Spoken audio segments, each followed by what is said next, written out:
What do you think of when you think of a socialist economy? One typical response is that this means no freedom or no personal belongings. Now listen, you're watching this video on a cell phone or a computer made by some big capitalist firm. Will these things be taken away if we have socialism? The short answer is no. The socialists don't want your personal property. But more importantly, this question is backwards. Because in capitalism, all you get is the iPhone or the computer. And truthfully, many don't even get that. This whole argument that insidious socialists are coming to take your stuff intentionally ignores that under present-day capitalism, you don't get guaranteed healthcare, you don't have job security, you don't have childcare or paid sick leave. Of course, you have access to these things, especially if you inherited wealth or were fortunate enough to be born in a pricey zip code. But as Bernie Sanders reminds us, access doesn't mean a damn thing. Right. She has access, but she doesn't have enough money. Your doctor Look, Miranda, you have access right now. Go out and get a really great health insurance program. Oh, you can't do it because you can't afford it. Access doesn't mean a damn thing. The fundamental fact is this. When you go to work, the wage you receive is only a fraction of the money your boss accrues from the stuff you made. Socialists want workers to own the factories, the restaurants, the necessary transportation infrastructure, so they have a larger say in their work life and are provided more free time to enjoy the rest of their life. And in that scenario, we sure as hell want everybody to be able to enjoy all sorts of products they created, meant for leisure, hobbies, etc. But here's the real kicker. For the vast majority of working people under capitalism, it's not the socialists who are coming into your house to take your things. It's the bank and the repo company. Socialism is not a threat to your personal property. Capitalism is.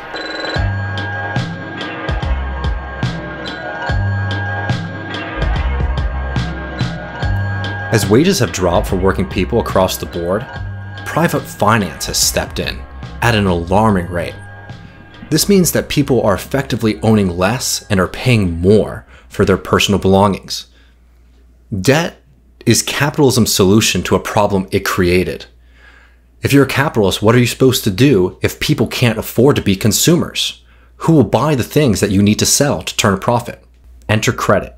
It's no coincidence that during the last 40 years of wage stagnation, we have seen a huge increase in household debt. And all these new forms of credit, from credit cards, expensive lease-to-own furniture schemes, finance capital has benefited immensely from providing the funds needed to buy basic goods and charging you exorbitant rates over the long term. Look at this graph here from Pew Research. It shows that real wages, the actual purchasing power that you have with your wage, has barely budged in 4 decades. Understanding this, it's not surprising to see that last March, household debt rose to $14.3 trillion, which is $1.6 trillion higher than the record that was set at the height of the financial crisis. Now here's an interesting fact. Over the past couple of months, we've actually seen a decrease in household debt. And why is that? One, it's because people in this country were receiving unemployment that was higher than the wages they were receiving, even though those people were working 40 hours a week. That is undefendable as a system. But another thing happened. People received $1,200 stimulus payments. And what did they use that money for? They used that money to pay down debt. The Federal Reserve did a survey that found over 35% of Americans used that stimulus payment to pay down debt.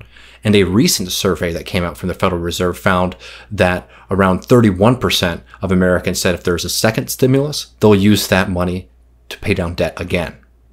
Look, I did the exact same thing with my stimulus money. Now, debt is one thing, but ask yourself this, what do you really own under capitalism? Think about the iPhone, the right wing's favorite example. Do you really own that iPhone? Cell phone payment plans are the norm in this country, which means that you are slowly paying off the cell phone in your pocket. But that also means that you are tied to your cell phone provider, making you less likely to stand up and leave if you find that the service is unacceptable. Think about what's going on with digital products in this country. More and more companies are moving to subscription models, which means you never really own the software that you're using, and you have to pay for it 4 or 5 times over in the lifetimes that you're using it for. Think about what's going on with music. How much music do you actually own now? You're probably using a subscription service like more and more people are using. We're seeing people lose actually any ownership of the things that they use on a day-to-day basis. Think about another system, the lack of the right to repair in this country.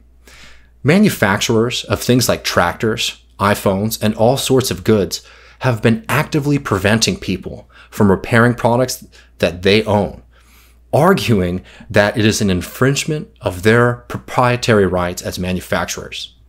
And what does that do? It forces people to go to a price-hiking, approved repairer or to buy a new product outright, instead of being able to repair a product that they ostensibly own.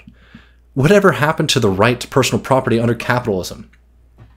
Look, those kind of systems and the reliance on credit in the system, they're discipline tools that benefits both the groups you're paying, but they also benefit your boss, who understands all too well that an employee who is in debt is an employee who is less likely to speak out about being unfairly treated on the job or to speak out about the lack of the unfair wages that they're receiving. And let's also not forget what it does to the goods that we're consuming. Because people have such a need for affordable goods, we have seen an explosion in 2 very nasty industries, fast fashion and disposable furniture. These are products that are not made to last. They're extremely environmentally wasteful, and they rely on the exploited labor of workers in the global south. We can do so much better for ourselves and for each other under a system that is oriented towards people's needs instead of the profit motive for the few. And look, these aren't deviations from a system. These are the outgrowths from a system that is working as it is intended.